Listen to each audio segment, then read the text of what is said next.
Hi friends, నమస్తే. నేను మీ Mrudula. Welcome to our channel Mrudula's challenges.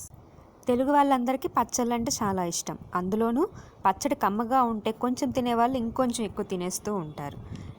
ఇప్పుడు చెప్పబోయే మనం ఉల్లిపాయ పచ్చడి వేడివేడి అన్నంలో తింటే కనుక మీ చేతి వేళ్ళని కూడా తినేస్తారండి, అంత టేస్టీగా ఉంటుంది. ఈ పచ్చడి నిల్వ ఉంటుంది కాబట్టి మాటికి చేసుకోక్కర్లేదు. ఎప్పుడు కావాలంటే అప్పుడు చక్కగా తినేయచ్చు. సరే, మరి మనం ఆలస్యం చేయకుండా ఉల్లిపాయ పచ్చడి ఎలా చేసుకోవాలో తెలుసుకుందామండి.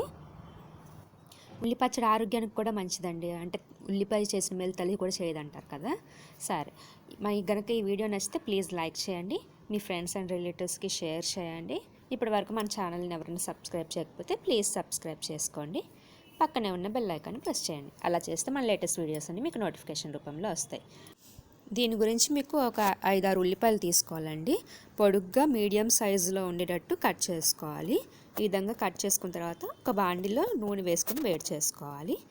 మీకు కనుక ఈ పచ్చడి కావాలి అంటే ఆవ నూనెతో కూడా చేసుకోవచ్చు. ఇందులో ఒక 5-6 వెల్లుల్లిపాయలను వేసుకుని వేయించుకోండి. లైట్గా వేయించండి. తర్వాత మీరు ఉల్లిపాయలను వేసుకుని వేయించుకోవాలి.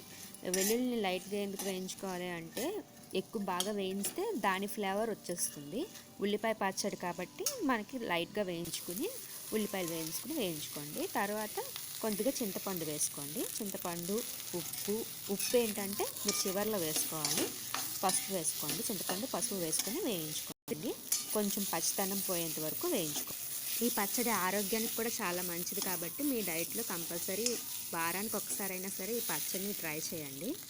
ఈ విధంగా పచ్చితనం పోయేంత వరకు వేయించుకున్న తర్వాత తీసి పక్కన పెట్టేసుకోండి. ఇప్పుడు అదే బాండీలో కొద్దిగా నూనె వేసుకొని ఆవాలు, పచ్చిశనగపప్పు వేసుకొని తర్వాత ఒక 5-6 ఎండుమిరపకాయలు వేసుకోండి. ఎక్కువ అక్కర్లేదు, ఎందుకంటే తర్వాత మనం చివరిలో కొద్దిగా కారం కూడా కలుపుతాం కాబట్టి కలర్ గురించి ఎక్కువ ఎండుమిరపకాయలు వేసుకోవాలి. ఒక 5-6 వేసుకొని వేయించుకొని పక్కన పెట్టుకోండి.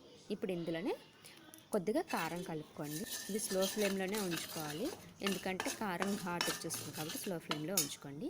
ఈ లోపల మీరు ఉల్లిపాయ చల్లారిన తర్వాత వేసుకొని మిక్సీ చేసుకోవాలి. ఎండుమిరపకాయలు, కొద్దిగా మినపప్పు, వేయించి మినపప్పు వేసుకొని మిక్సీ చేసుకోవాలి. మీ దగ్గర కనుక ధనియా జీలకర్ర పౌడర్ ఉంటే అది కూడా వేసుకోండి, చాలా టేస్ట్ వస్తుంది. ఈ విధంగా మిక్సీ చేసుకున్న తర్వాత మీరు దీన్ని ఇందాక మనం కారం వేసుకొని వేయించుకుంటున్నాం కదా లైట్గా, ఆ బాండీలో వేసుకోవాలి. ఈ మిశ్రమం వేసుకున్న తర్వాత ఇప్పుడు తగినంత ఉప్పు వేసుకోవాలండి. వేసుకొని ఒకసారి కలిపేసుకోండి. ఇదేంటంటే పచ్చితనం పోయేంత వరకు దీన్ని వేయించుకోవాలి. కొద్దిగా మీరు వాటర్ని కూడా యాడ్ చేయాలి. దీని కన్సిస్టెన్సీ అదంతా బాగా అడ్జస్ట్ అవ్వడం గురించి, ఇంగ్రీడియంట్స్ అంతా సమానంగా అవ్వడం గురించి కొద్దిగా వాటర్ని వేసుకొని మీరు బాగా వేయించుకోవాలి. కొంచెం బాగా ఎర్రగా అయ్యేంత వరకు వేయించుకోవాలి. పచ్చితనం ఉంటే కనుక ఈ పచ్చడి నిల్వ ఉండదండి.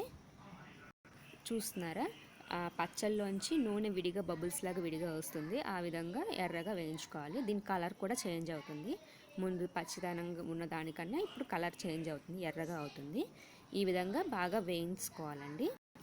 పచ్చితనం ఉంటే కనుక పచ్చడి నిల్వ ఉండదు కాబట్టి పచ్చితనం లేకుండా ఉండేటట్టు జాగ్రత్త చూసుకోవాలి. అంతేనండి, మన ఉల్లిపాయ పచ్చడి రెడీ అయిపోయినట్లే. ఎంతో టేస్టీగా ఉంటుందండి.